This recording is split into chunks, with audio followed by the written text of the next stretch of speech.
Gravando. Então, senhores, bom dia. Aqui tem esse episódio da questão 44. Então, basicamente, para a gente encontrar a curva, é, a gente pode isolar uma das variáveis. Então, você fica com x, por exemplo, na equação de baixo, você fica com x quadrado igual a 1 menos z quadrado. E aí você pode substituir isso na outra equação, certo? E isso não deve ser uma coisa difícil. Veja, vamos ver aqui. Fazendo isso, no lugar de x quadrado, então fica 1 menos z quadrado, que veio da segunda equação. Aí eu recopio o resto da... Estou copiando aqui a equação de cima, tá? Então, ela tem x quadrado mais y quadrado mais 4z quadrado igual a 4. Então, no lugar do x, quer ver? No lugar do x, eu coloquei isso aqui. Então, agora a gente vai poder simplificar. E aí vocês vão chegar numa curva, mais cedo ou mais tarde. Vamos ver. 1 menos z quadrado mais y quadrado mais 4z quadrado igual a 4. Olha que bonito. Aqui você tem uma elipse, porque é y quadrado mais 3z quadrado, combina, né? Menos com mais 4. Dá mais 3z quadrado igual, aí passa para o outro lado, 3. 4, faz 4 menos 1 aqui. Tudo bem? Sim. 4 menos 1 e combina os termos semelhantes, ou junta, né, os termos semelhantes a 3z. Bom, aí isso aqui você reconhece como uma elipse. Você fala, professor, onde que tem uma elipse aqui? Elipse funciona mais ou menos assim. Você fica aqui com y quadrado. Eu não sei se eu gosto desse jeito. Não tem que levar ao quadrado o primeiro termo, que é o x? O menos e ao Nossa, é verdade. quadrado Não, eu também ele leva ao substituí quadrado. É boa pergunta, Alex. Eu substituí direto o que seria x quadrado. Boa pergunta, porque às Mas, vezes tem que. Às vezes você isola apenas o x, tá. então eu não isolei o x. Isolei já o x quadrado. E aí eu substituo o x quadrado. Ah, tá, fez sentido Então, mesmo. percebe? X quadrado é 1 menos z quadrado, então no lugar ali eu coloco 1 menos z quadrado. Aqui dá para fazer o seguinte: quando vem uma elipse assim, você pode falar que o y é um a cosseno, um a cosseno t, e o z, mas aí o z tem um 3 ali, né? Você teria que fazer a dividido pela raiz de 3 para ficar bonitinho. E aí cosseno, não, aí se um é cosseno, outro é seno. Tá? É como se fosse uma... Lembra que a gente fez isso na primeira aula, que a gente pegou...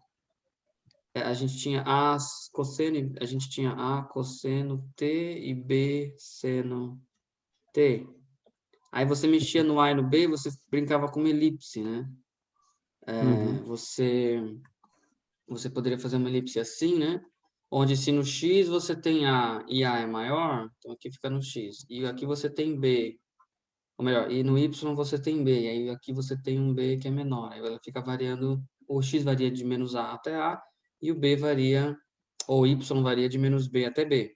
Aqui eu estou fazendo um A dividido por raiz de 3, porque na hora que a gente substitui ali na equação, ele cancela o 3. Aí dá para fazer a quadrado mais... Na Ah, verdade, porque leva ao quadrado, né?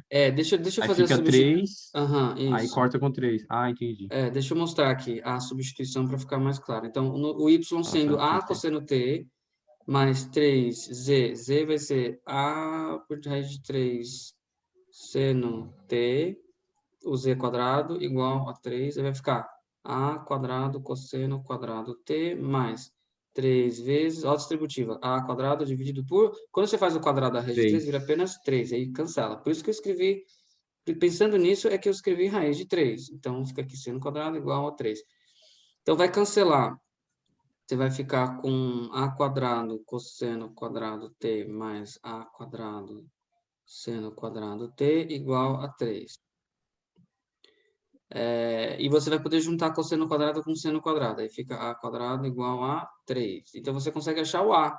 O a é apenas raiz de 3. Quer dizer que tinha um jeito mais simples? Olha só o que descobrimos aqui. Sempre tem um jeito mais simples. Eu acabei de perceber que era melhor ter falado desde o início que y é igual a raiz de 3 cosseno t. Então, z vai ser apenas o seno de t. Por que eu estou percebendo isso? Porque se o a for raiz de 3, a gente substitui aqui dentro, né? A gente substitui aqui raiz de 3 e aqui raiz de 3, a gente vai ganhar exatamente essa brincadeira aqui, como solução. Uhum. Aí você fala, mas professor, o que você está fazendo? A gente está parametrizando a curva. Assim que eu percebo, eu reconheço que aqui temos uma elipse em português com apenas um L, a partir do momento que eu percebo que aqui é uma elipse, eu vou conseguir parametrizar uma elipse. Nós sabemos parametrizar uma elipse em função do que chamamos aqui de parâmetro t, o nosso Uhum. querido, você pode chamar de tempo, ou você pode chamar de ângulo, enfim, parâmetro t. Né? Então, ele entra aqui no seno e cosseno, você consegue parametrizar esse rolezinho aqui. E aí, o que você faz? Você já tem o y e já tem o z. Agora fica fácil, você só precisa voltar, né, a voltar aqui para o x², e aí você vai conseguir também encontrar uma expressão para o x. É só fazer x² igual 1 menos, aí você copia. Z é seno. Então, 1 menos z² é 1 menos seno quadrado. Então, você consegue... Agora, só que aqui no caso do x tem que tirar a raiz quadrada, é um negocinho feio. Mas não tem problema. É. X será igual a raiz quadrada de 1 menos seno quadrado de t. Aí, o que você falou? Você conseguiu resolver. Então, qual que é a função gama? A função gama será uma função de t que leva na gama... É assim que escreve? Não, vamos colocar R em R2. Uma função de R em R3, tal que gama de t é igual. Na coordenada x, a gente coloca o x, que é isso aqui. Na coordenada y, a gente coloca y. O y a gente está usando cosseno. E na coordenada z, apenas seno. Olha que bonito. Nós temos a parametrização da curva. Nossa. E ela é uma curva Raiz de de... 3. Ela é uma curva de intersecção, né? Entre duas superfícies. Eu nem sei quais são as superfícies. Ô, Vamos tentar Danilo, descobrir aqui. Oi? ali você não isolou o Z, mas... não, é porque ele já tá aqui embaixo, né? Nós temos Você aqui um colocou Z. Nós Z de temos um seno... Z e ele entra aqui dentro. Ah, sim, sim, sim. Tá? Você começa com... Tá certo? Uhum. Tá, beleza. Então, você Ah, começa com entendi. x² igual a 1 menos z² e aí acaba aqui. Ah, Certo? sim, tá. Muito bom. Que mais? Acho que é isso. Essa foi a questão 44. Deu para perceber mais ou menos o que estávamos falando na aula passada, né? Uhum. E agora? Nova página, novo exercício. Deixa eu fazer uma pausa aqui. Então, essa é uma pergunta boa. Eu apenas substituí o z e eu tive que elevar ao quadrado aqui, porque ali no início eu vi uma coincidência. A coincidência do início era que, então, o... Peraí, fazer isso aqui. A coincidência... Ai, meu Deus. Pera. Qual era a pergunta também? A pergunta é... A pergunta do problema ou a pergunta do Wesley? Do Wesley. Você A começou pergunta do gravando Wesley é por que respondendo. que o z... Por que que aqui ele fiz z ao quadrado e aqui, na hora de substituir o x, não? Então, eu estava falando de uma coincidência, né? Uma coincidência em que as equações aqui no início, elas já apresentavam o x², né? A forma que o x aparecia Ah, é no sim. quadrado do x. Então, quando eu faço a substituição, eu poderia ter isolado x como sendo a raiz quadrada de 1 menos z² e depois substituir lá na outra, ia cancelar a raiz quadrada e o quadrado.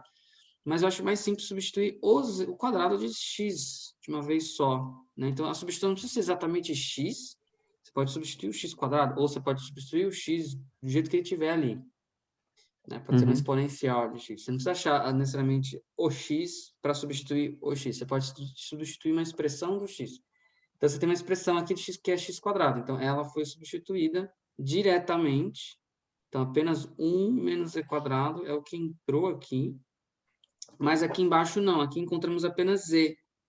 Então, se é apenas z, eu preciso fazer o quadrado, né? Por Aham. quê? Eu encontrei apenas z e na expressão onde ele aparece como z². Então, não é igual, não é equivalente. Eu tenho apenas z e ali o z está ao quadrado. Então, tem que elevar ao quadrado o seno.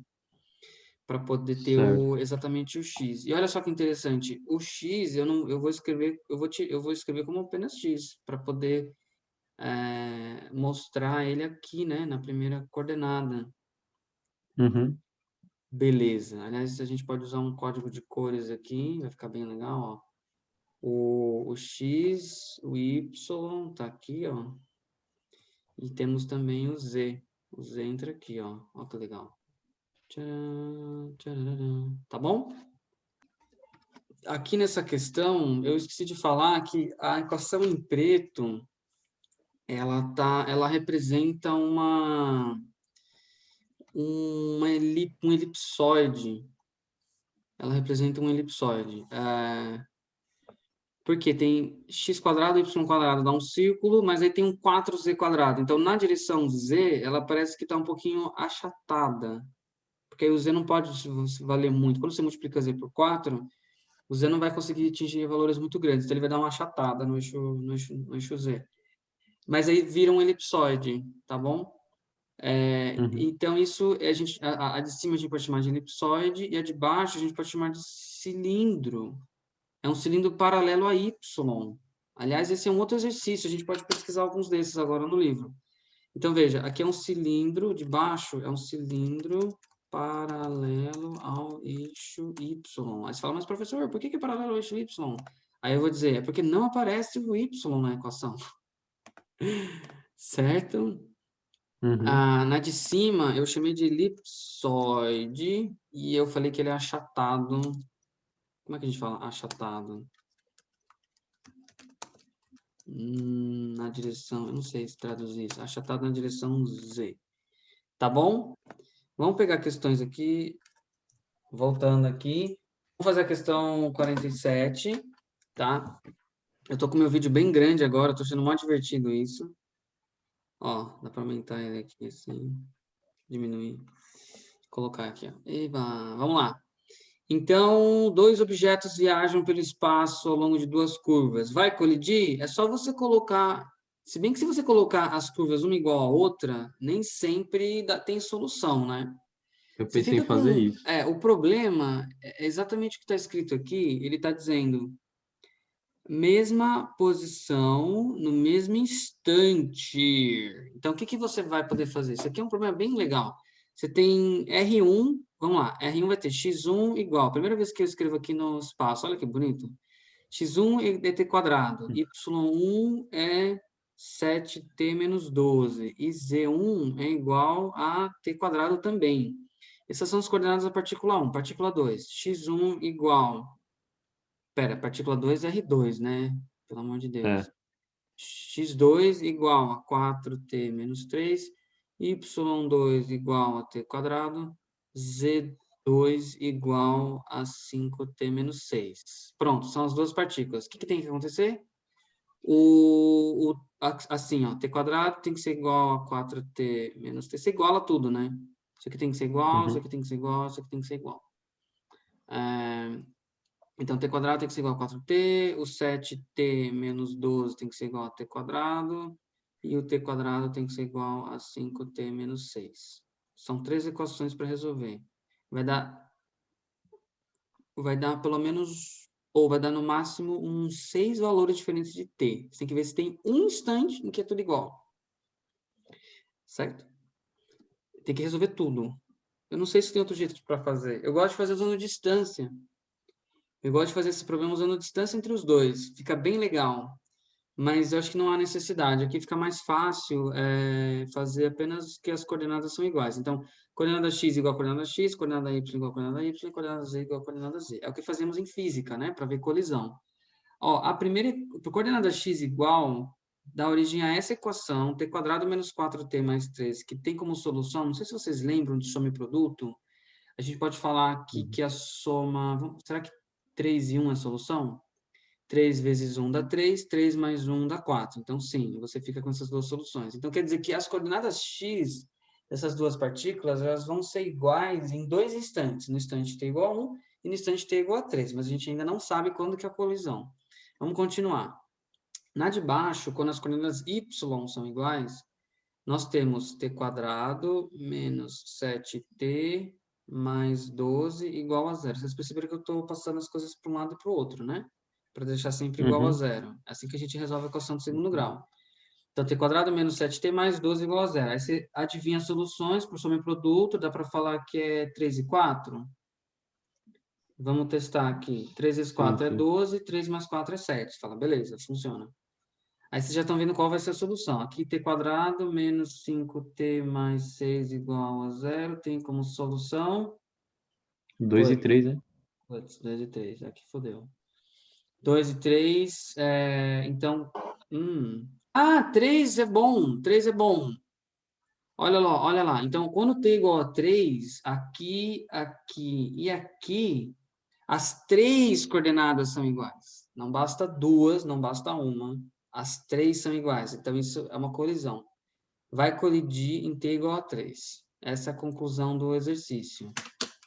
Ok? Uhum. Aham. Muito bom. Vai colidir em t igual a 3 segundos. Yeah. Quem disse que era segundos? Ele não Ou, eu falou não sei nada se eu tô disso. viajando muito, Hum.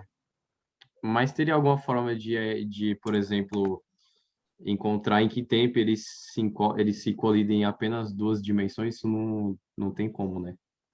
A gente viu que... hum. Só em duas Então, não Wesley, existe isso, né? eles não vão colidir. O que vai acontecer é o seguinte: se você fizer que duas coordenadas são iguais, Aham, mas a terceira não, então o que você vai isso. perceber? Que a projeção das posições num certo plano vai coincidir. As As projeções. projeções, né? Mas se a terceira coordenada for diferente, então haverá uma distância entre os objetos. Haverá Uhum. a distância entre as partículas. Então eles podem passar, tipo, paralelos, né? Por exemplo. Podem passar paralelos, exatamente. Tem um Aham. jeito legal que dá um belo de um trabalho, que é você pegar a raiz quadrada da soma dos quadrados das distâncias. Você fazer uma coisa mais ou menos assim. x1 menos x2 quadrado, ou apenas a distância. Isso aqui é a fórmula da distância entre dois pontos, né? x1 menos x2 quadrado, y1 menos y2 quadrado, mais z1 menos z2 quadrada, para você fazer isso aqui. Isso aqui é a distância entre 1 e 2 em função do tempo. E aqui, com Nossa. essa fórmula, você pode encontrar, inclusive, uma distância mínima. Porque se a distância for função do tempo, suponha que parâmetro t seja o tempo. Se a Uhum. distância for função do tempo, você consegue achar um instante em que ocorre uma distância mínima, e você pode querer calcular qual é essa distância mínima. Basta derivar essa expressão em função do tempo. É a iminência, né? Ah, Sei é, lá. não vou dizer iminência, porque eu não sei se eles vão quase colidir, mas você vai pelo menos achar a distância mínima. Aham. Tá? Então, resolvendo a questão, quando t é igual a 3, as três coordenadas são iguais, e só. Então, ele pergunta, vai colidir? Sim. Quando? T é igual a 3. Aí você fala, professor, mas e t igual a 1? T igual a 1, as coordenadas x são iguais. Eu falei, beleza, mas só as coordenadas x são iguais. A y é diferente e a z é diferente. Então, eles estão em posições diferentes. E quando t é igual Uhum. a 4? Quando t é igual a 4, apenas a coordenada y é igual. Então, você poderia dizer, aí, dependendo do que for x, y, z, se é a altura, né, latitude e longitude, então, uma hora a altura é igual, outra hora a latitude é igual, outra hora a longitude é igual, mas quando é tudo igual mesmo, e aí, bum, é com t igual a 3. Acho que é Uhum. isso. Legal, né? Dá Legal. para encerrar por aqui. Vocês querem ver mais uma questão? Eu acho que tá tranquilo. Espera aqui. Ficou legal isso aqui. Então, hoje É que já... tem seis Acho que eu não minutos. consigo. Preciso fazer Oi? um trabalho. Preciso ir fazer um trabalho em grupo daqui a pouco. Beleza.